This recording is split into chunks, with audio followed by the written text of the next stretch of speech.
Oke, halo teman semuanya. Assalamualaikum warahmatullahi wabarakatuh. Kembali lagi bersama saya Cak Manyu. Nah, oke teman semuanya, bagaimana kabarnya? Semoga selalu diberikan kesehatan, lancar rezeki, mudah segala urusannya. Oke. Amin amin ya robbal alamin. Dan sekali lagi doa dari saya sendiri teman-teman, semoga negara Indonesia ini semua warga rakyat Indonesia aman-aman saja ya ke depannya. Amin amin ya robbal alamin, bebas dari bencana alam. Oke. Amin ya. Semoga begitu teman ya. Oke, terkait berbicara tentang bencana alam, yaitu yang lagi rame dan juga trendingnya saat ini ya, beberapa hari-hari ini teman ya, akhir-akhir ini, yaitu tentang gempa megatrust teman yang akan terjadi di Indonesia ya, di beberapa wilayah yang berada di kawasan Indonesia ya, yang pada tepatnya di pantai selatan Jawa ya, begitu ya. Dan itu banyak sekali respon dan juga tanggapan semua warga Indonesia, khususnya para netizen yang ada di sosial media itu bertanya-tanya apakah akan terjadi di beberapa waktu dekat ini teman ya. Nah, semuanya bertanya-tanya dan juga khawatir pastinya teman ya. Itu 8,9 mega apa namanya skala Richter begitu ya. Itu pun yang Jepang kemarin kan 7 teman ya, 7, berapa. Ini yang megatrust sendiri itu 8 koma teman ya. Wah, kayak apa gitu ya. Oke. Untuk jelasnya sendiri supaya jelas ya, ini ada apa jawaban langsung dari apa namanya pihak BMKG langsung teman ya, tentang gempa megatrust itu terjadinya kapan dan apakah akan terjadi beberapa hari dekat ini ya. Oke, langsung saja kita simak informasi ini. Saya dapat dari langsung apa namanya akun TikToknya, sosial medianya BMKG langsung. Ini langsung jawabannya. Oke, kita simak di sini teman. Tentang berita megatrust yang sekarang kembali naik. Ini bukan hal baru ya. Sebenarnya kabar tentang megatrust ini sudah diketahui cukup lama. Nah, beberapa pertanyaan yang banyak kami terima hari ini. Yang pertama, apakah Jatim berpotensi terdampak? Iya, Jatim juga termasuk wilayah yang berpotensi terdampak gempa megatrust. Tetapi perlu diketahui bahwa informasi tentang megatrust ini bukan merupakan prediksi, bukan merupakan peringatan dini bahwa gempanya akan langsung terjadi besok atau lusa atau dalam waktu dekat ini akan langsung terjadi. Jadi masyarakat jangan langsung panik, jangan langsung parno atau berlebihan dalam memahami isi berita ini. Informasi ini semata-mata diangkat kembali untuk mengingatkan kita semua bahwa kita punya PR besar dan harus lebih serius dalam mempersiapkan diri menghadapi potensi gempa ini. Yang kedua, wilayah Jatim mana saja sih yang berpotensi terdampak? Karena kita bicara tentang megatrust ya, karena megatrust ini segmennya memanjang di selatan Kepulauan Indonesia dan sisi selatan Jawa Timur, termasuk wilayah yang juga dilalui, maka tentunya wilayah di bagian selatan akan menjadi yang paling terdampak apabila terjadi gempa. Apalagi wilayah pesisir seperti Pacitan, Trenggalek, Tulung Agung, Malang, dan seterusnya akan menerima dampak lebih besar apabila gempa tersebut berpotensi menghasilkan tsunami. Nah, terus bagaimana dengan wilayah lainnya?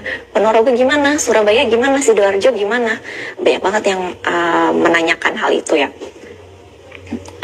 Untuk wilayah utara misalkan, tentu juga berpotensi terdampak, namun lebih kepada kejadian gempanya. Dan masyarakat perlu tahu bahwa gempa itu setiap hari terjadi. Dan kita harus bersyukur atas itu, karena artinya bumi kita melepaskan energi. Jadi nggak dipendem-pendem, ditahan-tahan energinya, sehingga menumpuk menjadi besar. Sekalinya lepas, gempanya bisa mematikan malah. Nah, itu kan yang kita takutkan. Yang ketiga, kita harus bagaimana dong? Persiapan apa nih yang harus kita lakukan? Nah, bicara tentang persiapan tentu banyak hal yang perlu dilakukan. Dan ini perlu kerjasama dari semua pihak. Mulai dari infrastruktur, bangunan, teknologi, komunikasi, mitigasi bencana, seperti jalur evakuasi dan lain-lain. Ini adalah bekal untuk masyarakat kita menghadapi potensi bencana, terutama gempa ya. Nah, ketimbang membesarkan rasa panik, kita seharusnya lebih fokus pada persiapan diri kita dan lingkungan untuk menghadapi segala kemungkinan yang bisa terjadi. Karena sebenarnya yang berbahaya dan dapat menimbulkan korban jiwa itu kan seperti reruntuhan, tertimpa reruntuhan misalnya, atau kita masyarakat terlalu panik sehingga tidak tahu apa yang harus dilakukan ketika bencana itu terjadi. Nah, akan lebih baik kalau kita Indonesia mulai melakukan simulasi atau latihan kejadian bencana seperti gempa dan tsunami, mulai dari sekolah-sekolah, perkantoran, perhotelan, dan lain sebagainya, bisa rutin sebulan sekali misalnya minimal melakukan simulasi atau latihan bagaimana kalau terjadi gempa, apa yang harus dilakukan, kita harus lari kemana, bagaimana kalau terjadi tsunami, kita harus kemana, harus bagaimana, karena setiap bencana itu mitigasinya kan beda-beda. Misalkan seperti mitigasi bencana tsunami, kita punya metode 20-20-20, dan saya yakin banyak masyarakat yang belum tahu. Apabila terjadi gempa dalam durasi lebih dari 20 detik, kita punya waktu 20 menit untuk melakukan evakuasi dan mencari tempat yang 20 meter lebih tinggi dari tempat kita di daratan sebelumnya. Itu adalah salah satu mitigasi kejadian tsunami. Dan sekali lagi ini butuh kerjasama semua pihak. Jadi daripada kita panik-panik terus nggak jelas, mari kita mulai dari diri kita sendiri, membekali diri kita sendiri tentang berbagai informasi dan mitigasi bencana, sehingga minimal kita bisa menyelamatkan diri kita sendiri ketika terjadi bencana.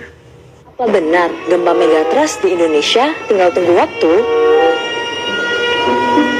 Akhir-akhir ini ramai banget pernyataan gempa di 2 zona megatrust, Selat Sunda dan Mentawai Siberut tinggal tunggu waktu. Sebenarnya, pembahasan potensi gempa di 2 zona megatrust ini bukanlah hal yang baru. Pembahasan ini bahkan sudah ada jauh sebelum gempa dan tsunami Aceh tahun 2004.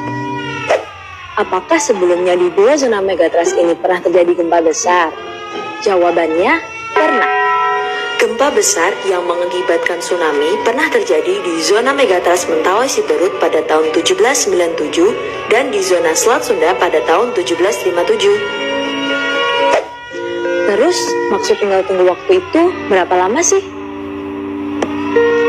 Hingga saat ini, gempa belum bisa diprediksi, sehingga kapan waktu terjadinya belum bisa disebutkan secara spesifik. Walaupun 2 zona ini sudah ratusan tahun belum pernah terjadi gempa besar lagi, tetapi bukan berarti dapat terjadi dalam waktu dekat ya. Untuk itu, kepada masyarakat dihimbau untuk tetap tenang dan beraktivitas normal seperti biasa, seperti melaut, berdagang, dan berwisata di pantai. Jadi, dalam ketidakpastian dan ketidakakuratan kapan terjadi gempa megatrust, kita masih memiliki waktu untuk menyiapkan mitigasinya. BMKG selalu siap memberikan informasi gempa bumi dan peringatan dini tsunami dengan cepat dan akurat. Nah, oke teman semuanya ya. Jadi itulah barusan video reaction yang bisa sajikan terkait akan informasi langsung jawaban dari pihak BMKG ya, mengenai ramainya ya informasi gempa megatrust yang akan mengguncang beberapa wilayah berada di Indonesia, khususnya di kawasan pantai selatan teman ya, yaitu 8, berapa gitu lebih teman ya. Wah, itulah jawaban yang memang benar-benar valid ya, langsung dari pihak BMKG sendiri. Jadi intinya di sini kita bisa menyimpulkan bahwasanya kita warga Indonesia semuanya lebih tenang dan tetap beraktivitas ya sebagaimana mestinya, dikarenakan memang untuk gempa sendiri tidak bisa diprediksi, dan memang gempa ini pernah terjadi sebelum gempa tsunami di Aceh teman. Jadi sudah lama ya. Jadi untuk terjadinya gempa megatrust ini tidak dekat-dekat ini karena barusan menjelaskan itu lama ya gitu teman. Jadi intinya kita tetap siap siaga begitu teman. Nah, oke, jadi itulah ya jawaban langsung dari pihak BMKG. Oke, semoga video ini bisa bermanfaat untuk semuanya ya, dan bisa memberikan wawasan yang sangat membantu ya kepada teman semuanya terkait akan informasi yang simpang siur atau selalu memberikan parno intinya ya teman ya, menakut-nakuti. Jadi inilah video yang singkat barusan penjelasan dari pihak BMKG sendiri ya terkait gempa megatrust. Oke, sampai bertemu di video saya. Wassalamualaikum warahmatullahi wabarakatuh.